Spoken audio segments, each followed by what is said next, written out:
예, 감사합니다. 하나님의 말씀을 보도록 하겠습니다.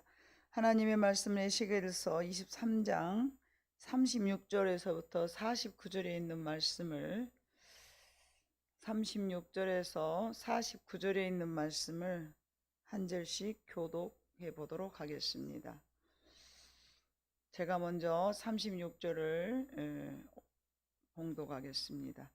여호와께서 또 내게 이르시되 인자야 네가 오홀라와 오홀리바를 심판하려느냐? 그러면 그 가증한 일을 그들에게 말하라.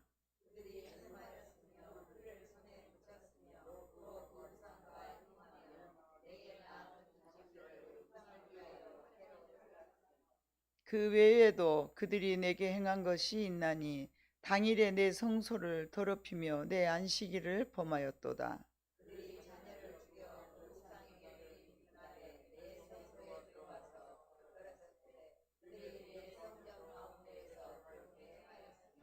또 사절을 먼 곳에 보내 사람을 불러오게 하고 그들이 오매 그들을 위하여 목욕하며 눈썹을 그리며 스스로 단장하고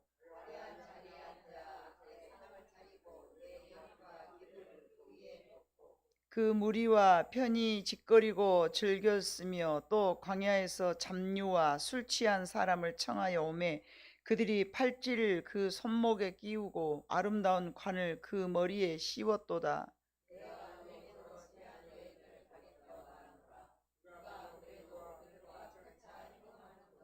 그들이 그에게 나오기를 기생에게 나옴같이 음란한 여인 오홀라와 오홀리바에게 나왔은즉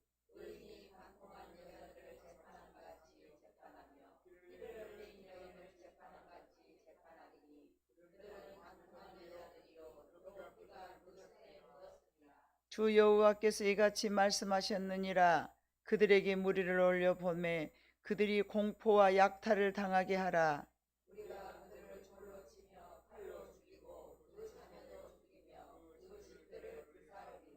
이같이 내가 이 땅에서 음란을 그치게 한즉 모든 여인이 정신이 깨어 너희 음행을 본받지 아니하리라.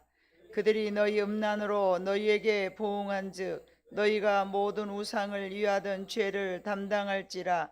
내가 주 여호와인 주를 너희가 알리라 하시니라. 아멘.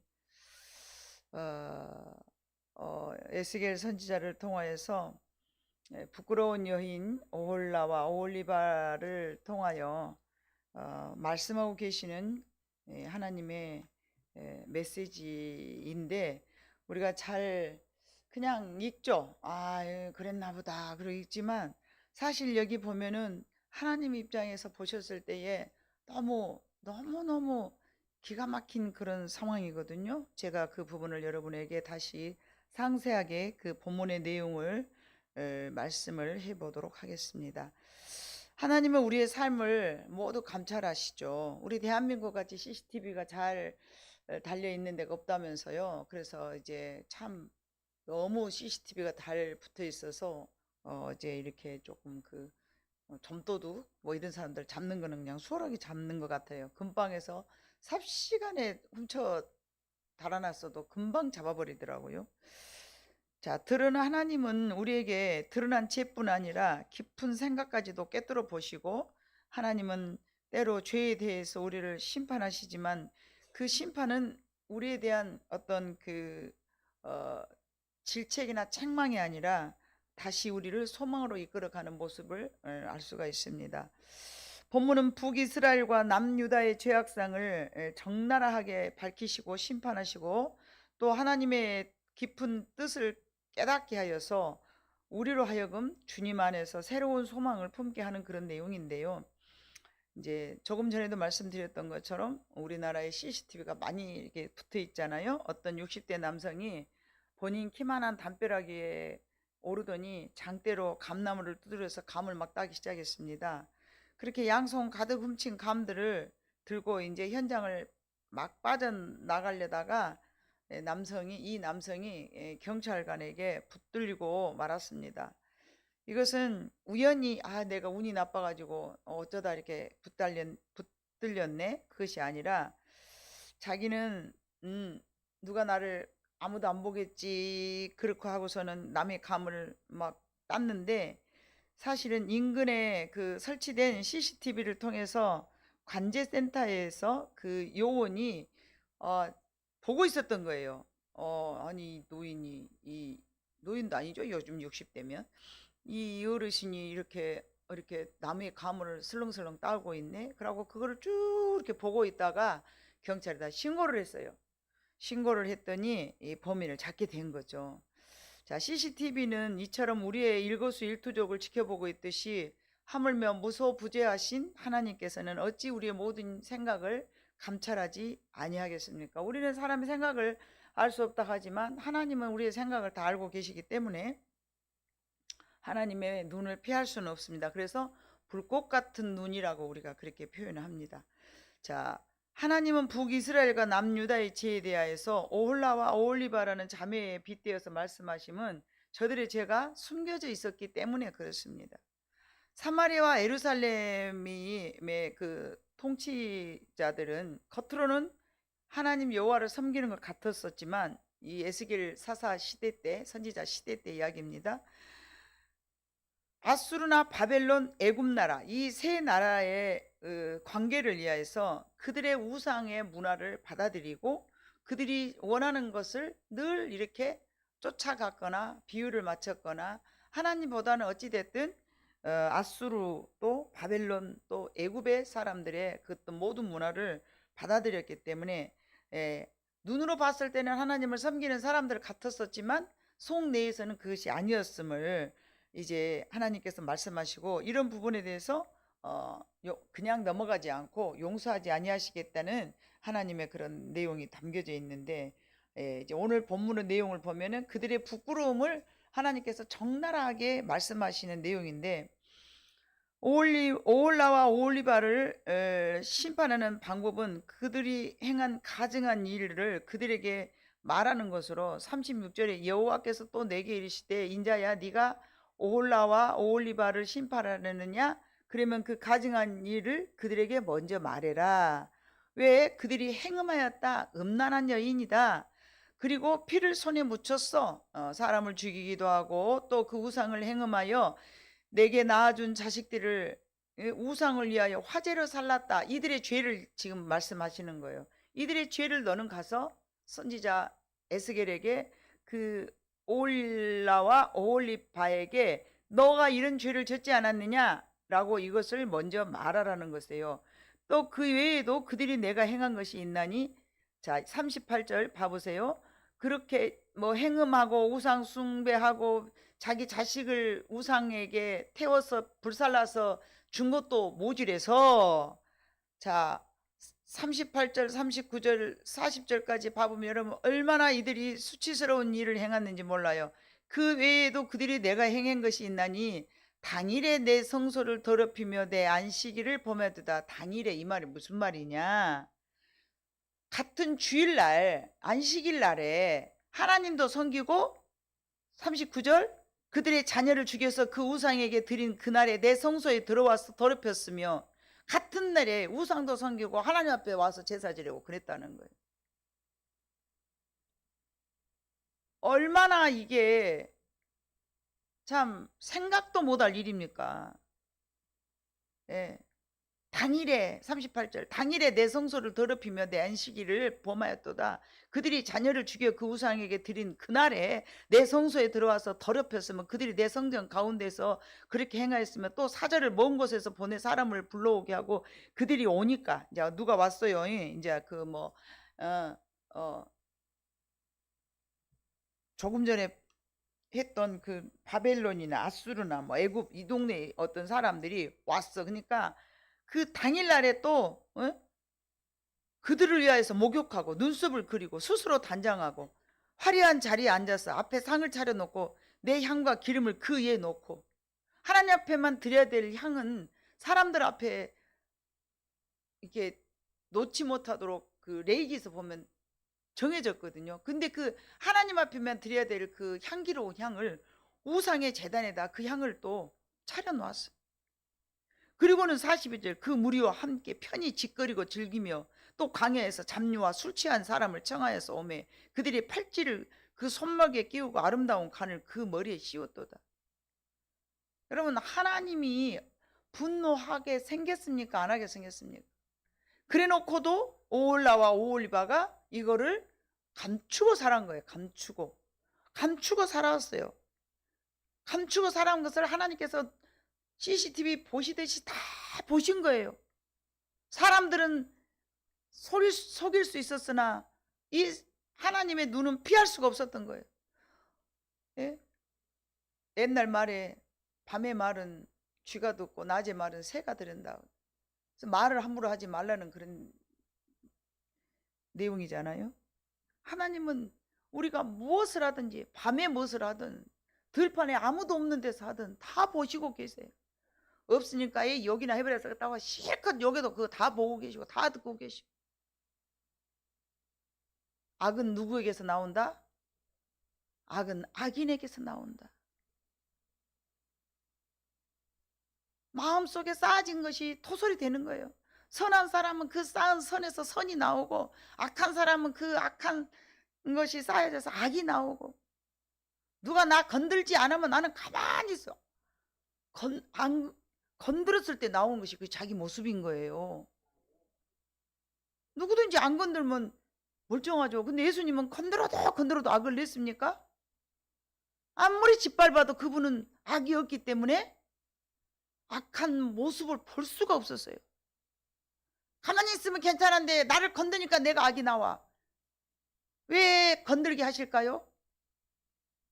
숨겨져 있는 내 악을 드러내서 수치스럽게 나타내 보이시는 거예요. 아멘? 오늘 그 말씀에 부끄러움을 드러내신 하나님, 우리 속에 있는 부끄러움을 드러내. 아우, 내가 해놓고 보니까 또 참 짜잔했네. 아, 내가 왜 그런, 또 참지 못하고 내가 왜 그랬을까? 그거는요, 우리가 부끄럽지만요, 그거를 하나님께서 일부러 드러내신다니까요. 왜요? 우리의 마음속에 있는 것들이 이렇게 있은 것을 드러내면서, 아, 내가 이런 사람이었구나. 아, 내가 이런 사람이었구나. 오라, 나는 공고한 사람이로다. 이 사망의 법에서 누가 나를 건져낼까? 로마서 7장 마지막 그 부분에 나와 있죠. 로마서 7장. 바울이 그렇게 고백을 한 거예요. 오라, 이 사망의 법에서 누가 나를 건져낼까? 마음으로는 하나님의 법을 원하지만 나는 하나님의 법을 행하지 못하도다. 나는 이 오라, 이 공고한 사망의 법에서 누가 나를 건져낼까? 누가 건져주겠어요? 근데 여러분, 하나님께서 우리는 부끄러운 일을 자주 범하잖아요. 아, 부끄러워. 아우, 속상해. 그러면 차츰차츰 어쩌게 됩니까? 스스로 안 하게 돼. 스스로 그거를 싫어하게 돼. 아멘? 창피사. 일단은 하나님 창피사게 해. 왜? 그 죄로부터 돌아서라 가려고. 아우, 내가 또 그랬어. 나는 왜 그러지? 나 정말 이렇게 안 하고 싶은데 또 그랬네. 그거를 여러분 부끄럽게 생각할 거 없어요. 하나님이, 야, 네 속에 건드려 보면 요거 있어. 옛날에 우리가 돼지 한 마리 키우려면은 설거지해서 밥그릇 밥톨 하나를 붙여진 거 그거 아까워서 구정물이라고 구정물통이 있었어요. 그럼 다 받아요.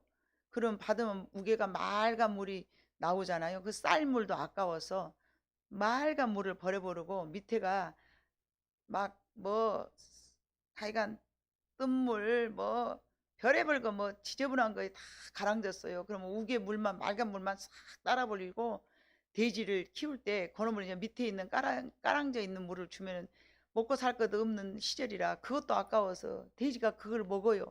그 물에다가 뭐 방아찌면은 그 쌀 겨 막 그런 거에 눅가라 그러죠. 쌀 우리는 쌀눈 뭐 9분도 7분도 막 그런데 옛날에는 막 7분도까지 깎아서 먹지를 않았어요. 아까우니까 막 9분도 한 번이나 깎아서 뭐 쌀 우물가 다 먹었죠. 근데 지금은 그렇게 하면 가시럽다 해가지고 또 깎으다 봐보니까 쌀 좋은 거 다 벗겨낸다 그래가지고 그러면 또 좋은 걸로 먹을 사람은 좋은 걸로 먹으라고 뭐를 먹어요?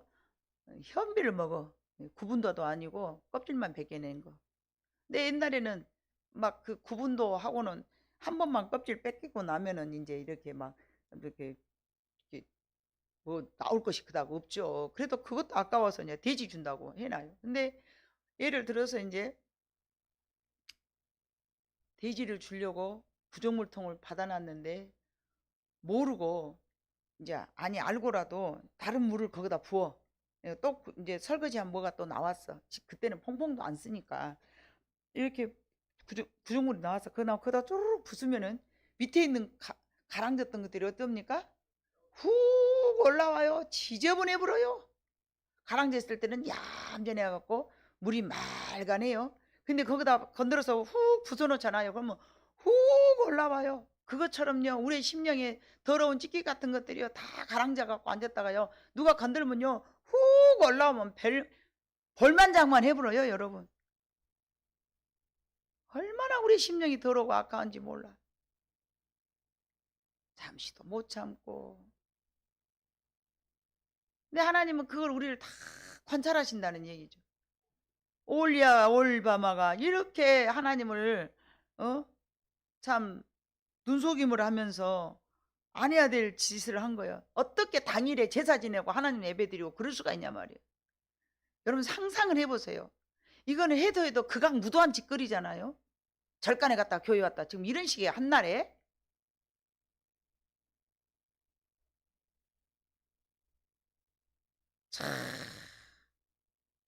자 이걸 보면서 우리가 생각할 때에 뭐 이런 사람들이 다 있을까. 그러나 자칫 잘못하면 우리는 안 그럴 것 같냐. 우리도 그래요. 성전에 나와서 성전에서 나와서 우상을 섬겼듯이 성전의 법도를 지키는 것이 성전의 법도를 지키는 듯해 보였으나 참 온전하게 살지 못했던 것처럼 우리도 마찬가지로 교회 안에 있을 때는 성도 같지만 교회 밖에만 나가면 다시 세상의 문화를 그대로 따라 사다 보니까 다른 것들이 하나님이 앉아야 될 그 자리에 앉게 될 수 있다는 얘기죠. 사신이 찾아오는 즉시 그들에게 또 향연을 베풀어주고 율법에 어긋난 정책을 논의하는 일상이 날마다 벌어졌어요. 42절 편히 짓거리고 즐기며 또 광야에서 참유와 하나님의 백성들이 아닌 그런 사람들과 술 취하면서 사람을 청하여서 오고 그들의 팔찌 뭐 때문에 그랬겠어요? 이들이 왜 그랬을까요?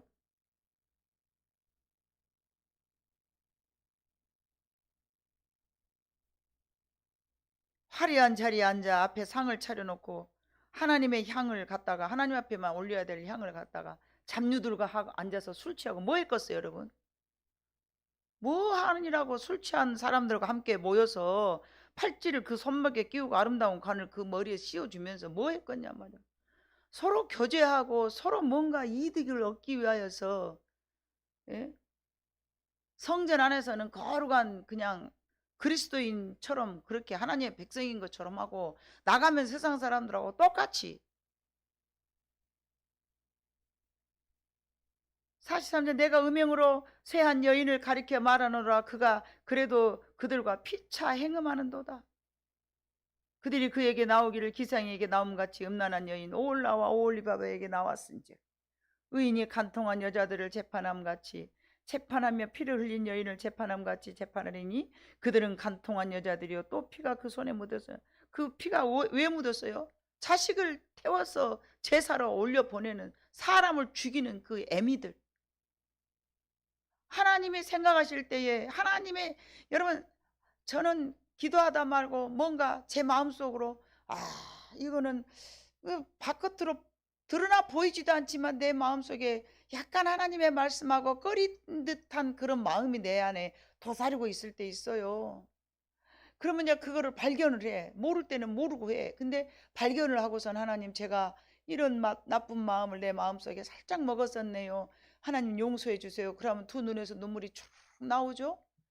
그러고 나면 반드시 하나님이 주신 찬송가가 있어. 아름다운 마음들이 모여서 주의 은혜 나누며, 또는 어떤 사람에게 제가 야 이거는 그렇게 하면 안 돼, 그 하나님이 싫어하셔, 그렇게 하지 마, 응, 가족들 간에 그러는 거 아니야, 그런 얘기를 이렇게 또 나눠줘 갖고 화해를 좀 일으키고, 좀 제가 뭔가 좀 하나님이 보셨을 때에 뭔가 하나님의 나라를 이루어가는 어떤 뭔가를 제가 하잖아요. 그러면 또 기도하면 아름다운 마음들이 모여서 주의 은혜 나누며, 그러면서 내가 그때마다 그래요. 하나님의 나라는 이처럼 아름다운데, 하나님의 나라는요 너무 아름다워요. 욕심도 없이.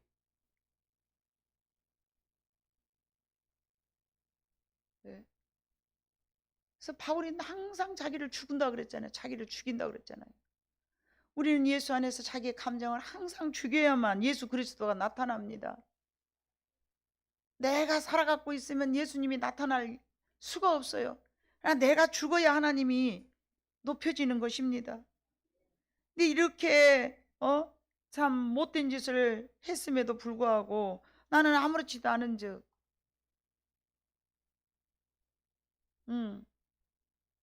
아무렇지도 않은 즉,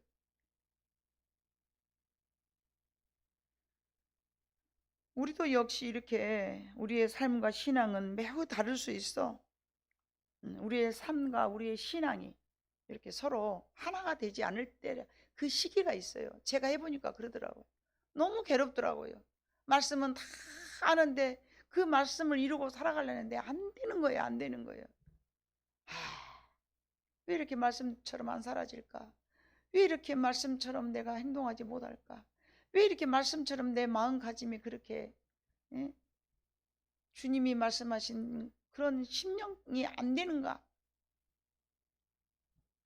미흡고 용서 못하겠고 이해가 안 되고 도대체 마음이 괴로워서 사랑하고 산다라는데 너무 어려운 거예요. 너무 이웃을 내 몸과 같이 어떻게 내가 사랑할 수 있을까?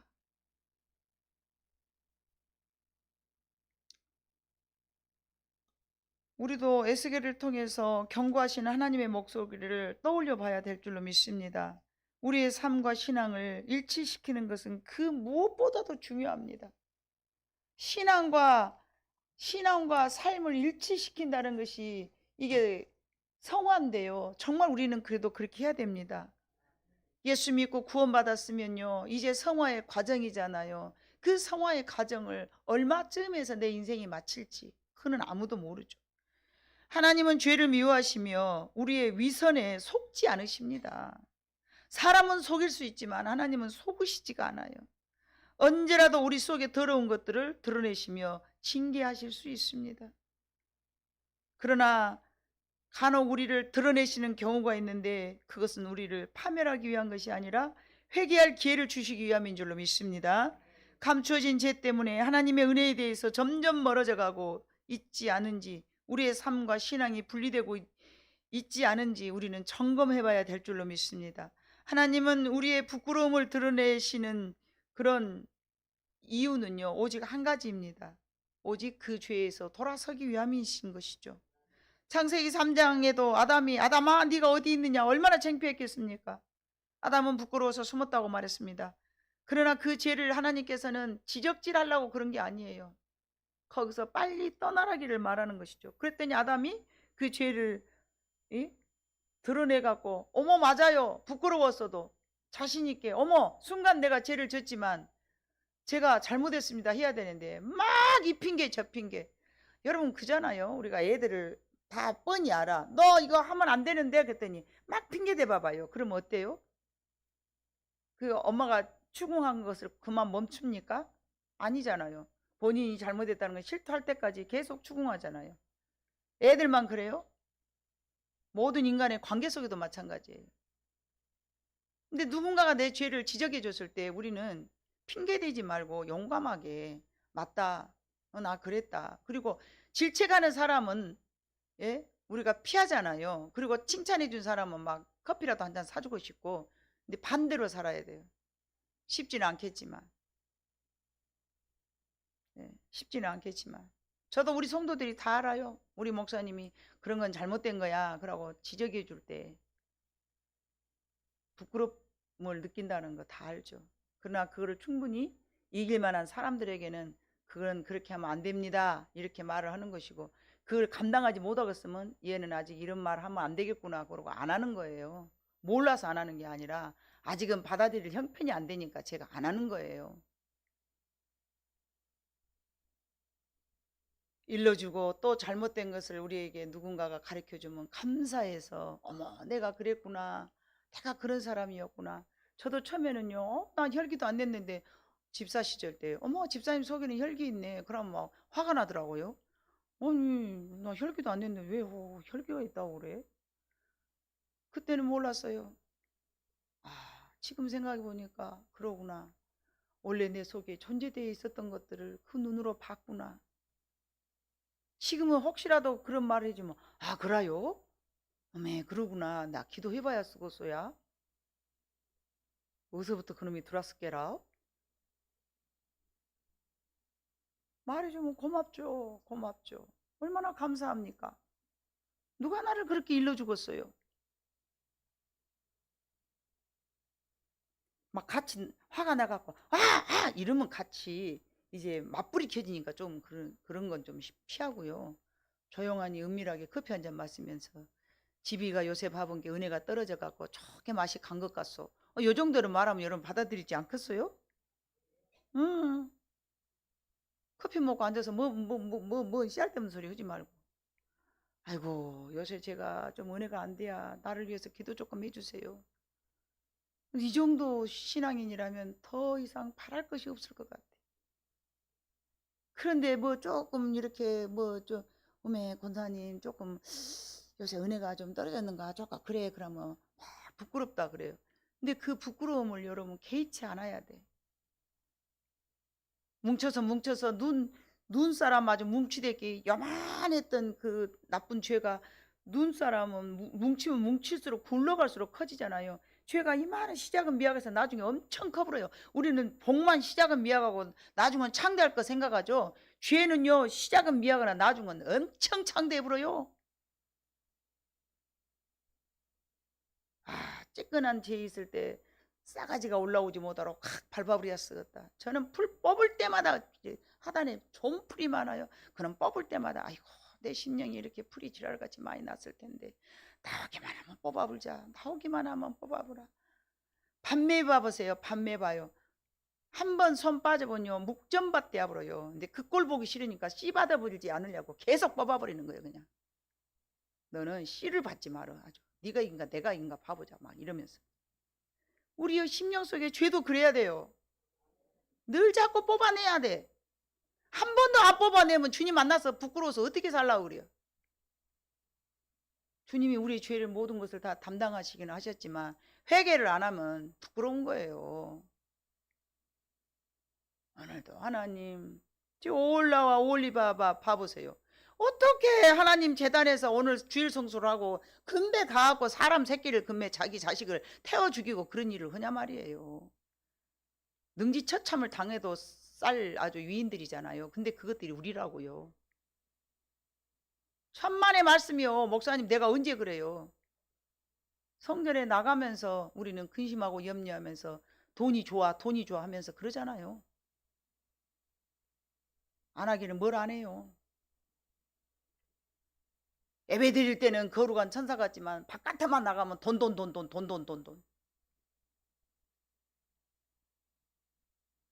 얼마나 돈이 가지다든 위력이 큰지 저 압니다. 왜요? 너무 가난하게 살아봤으니까요. 돈이 가져다둔 위력이 엄청 세. 얼마나 세면 하나님의 그 선에다가 돈도 갖다 올려놓은 거예요. 네 마음이 있는 그곳에는 물질도 거가 있느니라. 물질과 하나님을 겸하여 섬길 수 없느니라. 하나님과 물질이 버금갈 만큼 위력이 있다는 얘기죠.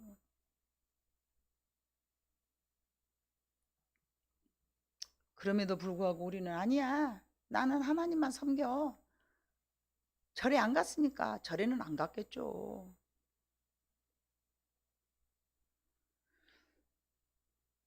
가룟 유다에게도 은 30냥에 이제 예수님을 팔아 넘겼어요.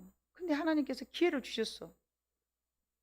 누가 나를 팔자예요? 그랬더니 나와 함께 음식에 손을 넣는 자가 나를 팔자라. 그럼에도 불구하고 뻔뻔하게 그 일을 행하는 거예요. 그냥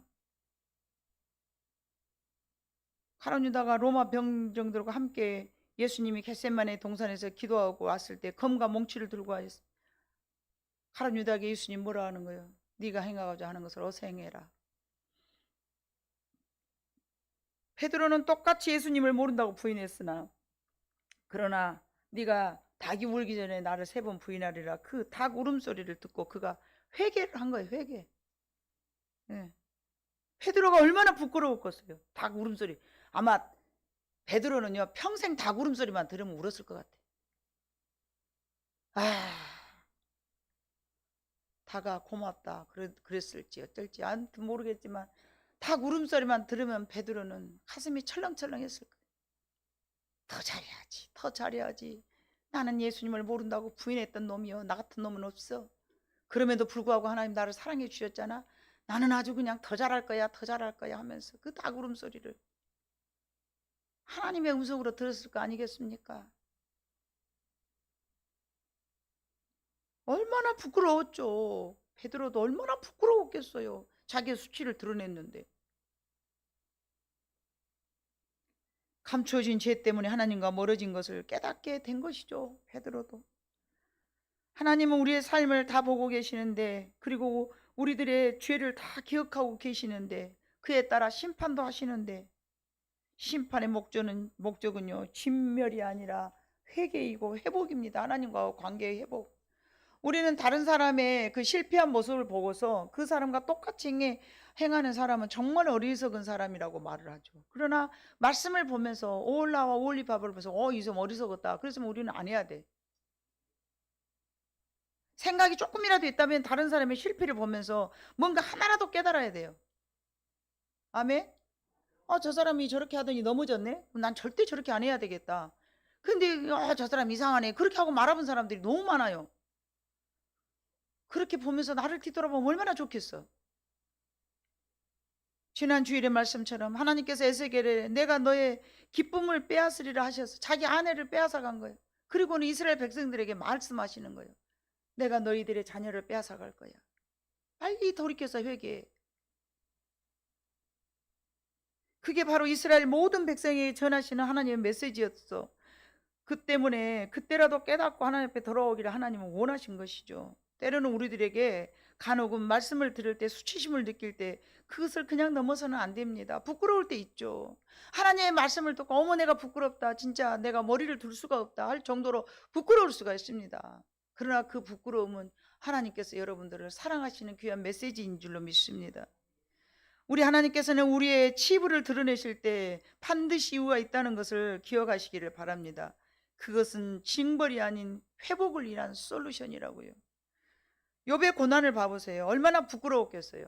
그때 당시는 다 아프면은 죄 때문이다. 뭐 어려운 일이 생기면 다 죄 때문이라 그걸 다 아주 온 이스라엘 백성들이 다 통상적으로 알고 있는 내용이었어요. 그런데 얼마나 쳐도 그렇게 쳐버렸을 때 얼마나 부끄러웠겠습니까? 근데 욥이 뭐라 합니까? 귀로만 들었던 하나님을 내가 눈으로 보나이다. 내가 과거에는 고난을 당하기 전에는 다윗도 그러잖아요. 내가 고난을 당하기 전에는 그릇 행하였더니 이제는 여호와를 보나이다. 내가 이 고난을 통해서 정금같이 내가 나오리다. 욥의 고난이에요. 욥의 고난을 통해서 하나님 앞에 다시 욥기 1장 1절에 봐보면요. 욥은 동방의 의인이라고 나왔어요. 그럼에도 불구하고 나는 정금과 같이 나온다고 고백을 합니다. 귀로만 들었던 하나님을 눈으로 본다고 말합니다. 하물며 저희는 어쩌겠습니까? 부끄럽고 또 부끄러운 일이었지만 정말 징벌이 아닌 회복을 위한 위함이었음을 우리는 너무나 잘 압니다. 왜요? 욥기 42장에 봐보면은 욥의 그 축복이 하나님 앞에서 얼마나 또 다시 채워지는 모습을 우리는 성경이 기록되어 있지 않습니까? 그래서 우리는 부끄러움을 드러내시는 하나님 앞에 일상생활 속에서 하나님은 사람을 통해서 일하시기 때문에 하나님이 직접 막 어떻게 하시는 것이 아니에요. 사람을 통해서 나의 부끄러움을 보게 하시는 거예요. 그 부끄러움을 볼 때 우리는 수치스럽다고 내 자존심 때문에 또다시 거기서 자기를 포장하면 안 되는 거예요. 맞습니다, 하나님. 저는 그랬습니다. 저는 맞습니다. 저는 죄인입니다. 라고 하나님 앞에 나오기를 하나님은 원하시는데 그 부끄러움 때문에 또다시 죄를 지는 거예요. 그는 정말 어리석은 일입니다. 정말 어리석은 일입니다. 그래서 우리 사랑하는 성도들은 그러한 부끄러움을 하나님께서 드러내셨을 때에 이것이 하나님의 사랑이라는 것을 깊이 깨달으면서 감사하실 수 있는 성숙한 여러분 모두가 되시기를 주님의 이름으로 축복합니다. 기도하겠습니다. 사랑 많으신 아버지 하나님 감사합니다. 말씀을 통하여서 하나님의 성품을 알게 되고